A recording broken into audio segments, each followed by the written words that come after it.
This is the Radical Thought Devotion for Tuesday, September 30th, 2025. Our verse for today comes out of our daily reading in the one-year Bible. It is Psalm 72, verse 2.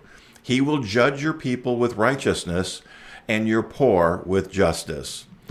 This psalm, as well as most psalms, are written like prayers or sung like songs. And so you often can look at them in that way. And I've always liked the idea of seeing the Psalms as prayers. And also we do this, I see this also when we're in times of corporate worship. We should see many of those songs as prayers. That I often find that some of my most intimate times of worship are during corporate worship, in which I focus my singing as a prayer to God. I think about the words and I think about them away and lifting them up to God.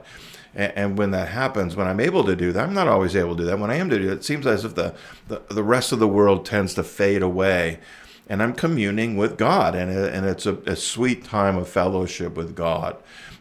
This psalm seems to be written as a prayer for a king, for the king, and it's likely that it was written by King David. He wrote many psalms, and he probably wrote it for his son Solomon. It's also possible that Solomon wrote it for his son. As Christians, we can easily pray this prayer for our leaders. Now, both, and I'm speaking both spiritual and secular, the political and government and all of that. And that might seem like a difficult thing to do if our leaders are not godly men. We should do it anyways, because if God blesses our leaders, there's a higher likelihood that we will be blessed. So, we should pray that God blesses our leaders, even the godless ones, and in the hopes that that blessing gets handed down to us. As a leader of a family and a church, this is how I would like people to be praying for me. In fact, it wouldn't hurt if I was praying many of these things for myself as a leader. Today's verse is a great example. It is God's desire that I should judge people in the right way.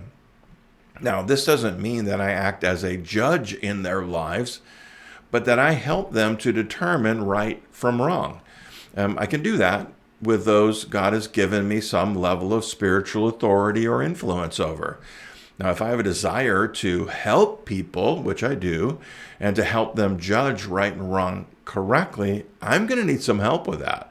I need the righteous judge to guide me in those things. In my own ability, I am unlikely to do the right thing every single time. In fact, I am thankful if I stumble upon the right thing occasionally.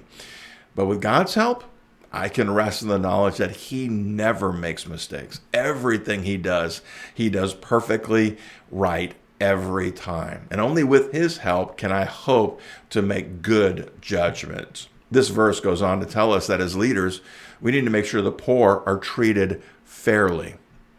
Now, God calls us to be defenders of those who are not able to defend themselves. Now, that means that we should never do anything to take advantage of or abuse those who are less fortunate than ourselves. But the issue for me, as I was reading this, is in that part of the verse is the word fairly or justly. Who determines what is fair? Who determines what is right? Is it me, or is it the poor person that I'm trying to help? Now, only God can determine what is right and fair. And so that's why we need to pray for ourselves what this psalm says, as well as encourage others to pray for this for us. We need to let the Holy Spirit lead us to the right treatment of others, because if you ask one person how they want to be treated, that may be contrary to what God would want for them. And so we need to let God tell us. Jesus told the disciples that they would always have the poor among them. Treating the poor fairly does not mean meeting all their needs so they're not poor anymore. For some, God might lead us to extravagant forms of help.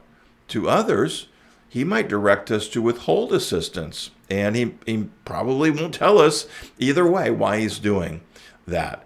Of course, if we have any doubt, we should always err on the side of grace. We will never be the kind of leader God can bless if we're unwilling to ask Him to help us in things like that. Pray this prayer with me. Jesus, teach us to come to you daily for your help. The Radical Thought Devotional is a ministry of the Radical Word. If you'd like more information about what we do, to see some of the other things that we do, go to radicalword.com. The text-only version of these devotionals are sent out daily by email. If you'd like to start receiving those, click on the link below and we'll get those out to you get you on the list right away. Don't forget to share, like, and subscribe. It helps us get the word out to others who might be encouraged by these short messages. Until next time, go be radical with Jesus.